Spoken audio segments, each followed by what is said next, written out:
soir est ton dernier soir, je te fais la peau, t'es le prochain.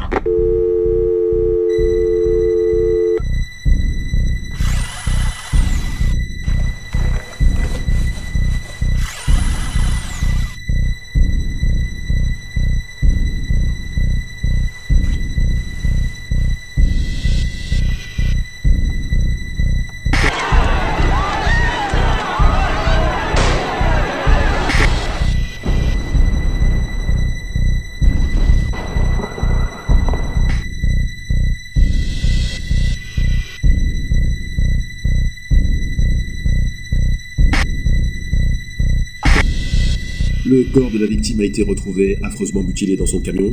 Le mode opératoire est le même que pour les autres meurtres du désormais tristement célèbre tueur en série, le charcuteur, dénommé ainsi en raison de la nature particulière de ces meurtres. Qui est-il? Quelles sont les motivations de cet individu? Le professeur Lebon, expert psychiatre en criminologie, nous éclaire sur le profil psychologique de ce type d'individu. Eh bien, le sujet est certainement animé d'une irrépressible pulsion de domination sadique dans son rapport à l'autre. Les sévices infligés aux victimes évoquent une déshumanisation des corps, suggérant une probable altération des perceptions d'autrui et motivée certainement par une quête. Une quête?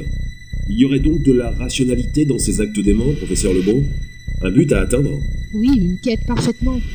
La nature particulière des sévices rend ces actes médiatiques, attire l'attention forcément, ne laisse personne indifférent. Il est donc permis d'imaginer que le tueur cherche à atteindre un but, à interpeller. Toutes les victimes semblent avoir reçu un coup de fil non identifié peu de temps avant leur terrible calvaire. À ce jour, les autorités ne peuvent pas encore affirmer qu'il y a un lien entre ces appels non identifiés et ces meurtres. Pour autant, le pays est plongé dans l'effroi, d'autant que le tueur semble faire aucune distinction de classe sociale et frappe tous les milieux. Avocats, prêtres, médecins, enseignants, boulangers, fonctionnaires et même chômeurs, et peu d'indices jusqu'à présent pour faire rebondir l'enquête.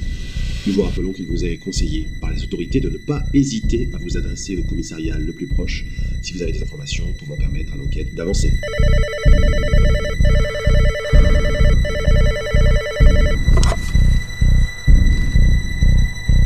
Allô? Allô? C'est pas bientôt fini ces conneries? Monsieur Clément, commissariat du 8e, nous avons reçu une plainte vous concernant. Auriez-vous l'obligeance de bien vouloir vous présenter dans nos bureaux en vue d'une confrontation, je vous prie? Hein? Comment dites-vous? T'as peur, hein? Lucien? Connard, t'es vraiment trop con. T'y as cru, hein? Alors c'était toi tout à l'heure? Mais de quoi tu parles? C'est vraiment pas drôle. T'es vraiment un taré, connard. Mais non, je te jure, de quoi tu parles? Ouais, c'est ça. De quoi tu parles? Je parle des menaces de mort, connard, juste au moment où les infos parlent de Carnage, le serial killer. T'as bien choisi ton moment, bravo. Mais ça me fait pas rire, moi. Je te jure que c'était pas moi, mec. Ouais, c'est ça, c'est ça. Non, je te téléphonais au sujet de la soirée d'hier. Elle était bonne, la petite, hein? Mais de quoi tu parles? Et ça va, Clément. Ose dire qu'elle était pas bonne, s'il te plaît. T'es vraiment un gros fêlé, toi. Y'a rien de mal, là. Dis juste qu'elle était jolie, hein. J'ai le droit de dire ça, quand même, non? Merde. J'ai vraiment pas envie d'entrer dans ton petit jeu ce soir, Lucien. Excuse-moi.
commissariat du 8e, j'écoute.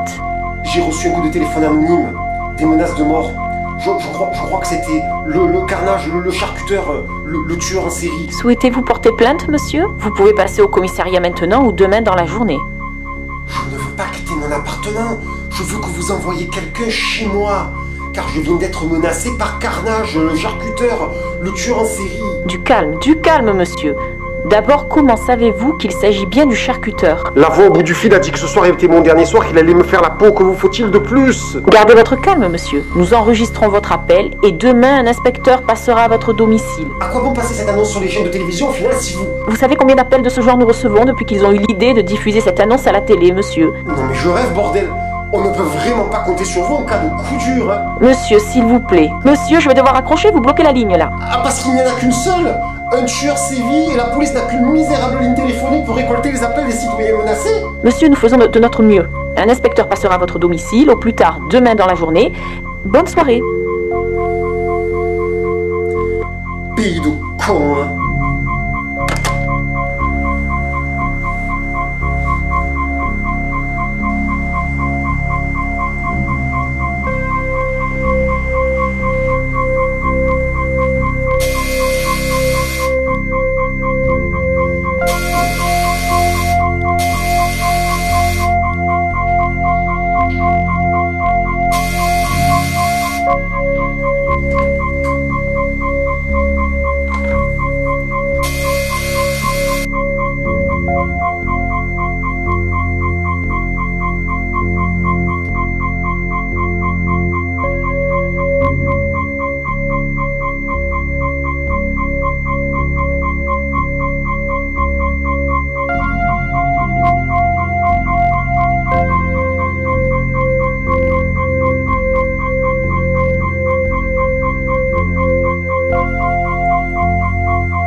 Oui. Police, inspecteur Dorothy.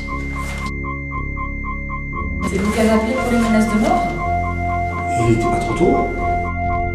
Si nous en venons fui. Allez, dites-moi tout. Je vous en prie. Je vais tout vous expliquer.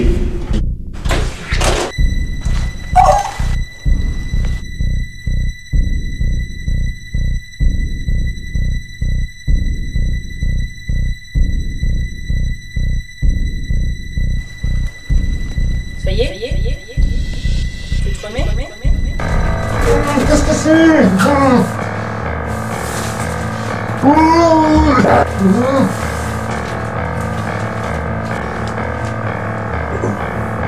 Alors je vais te poser une série de questions. Tu te contentes de répondre. Et sans m'entortiller. Sinon...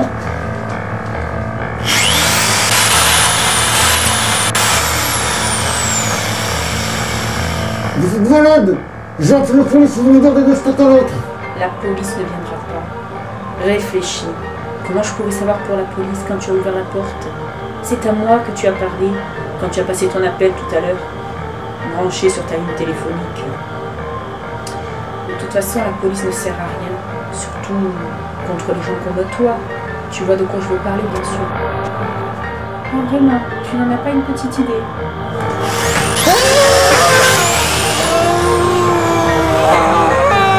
Je t'avais dit,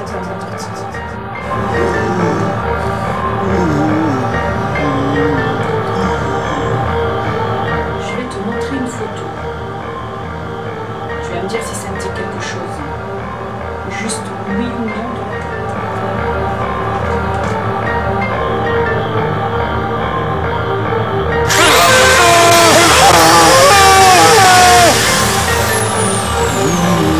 Ça, c'était pas pour le mensonge. Juste pour que tu sois sûr pour quelle raison je suis là ce soir. Tes contacts, ceux que j'ai soumis à la question et qui sont friands de petits enfants comme toi, ont donné ton nom. Inutile de nier.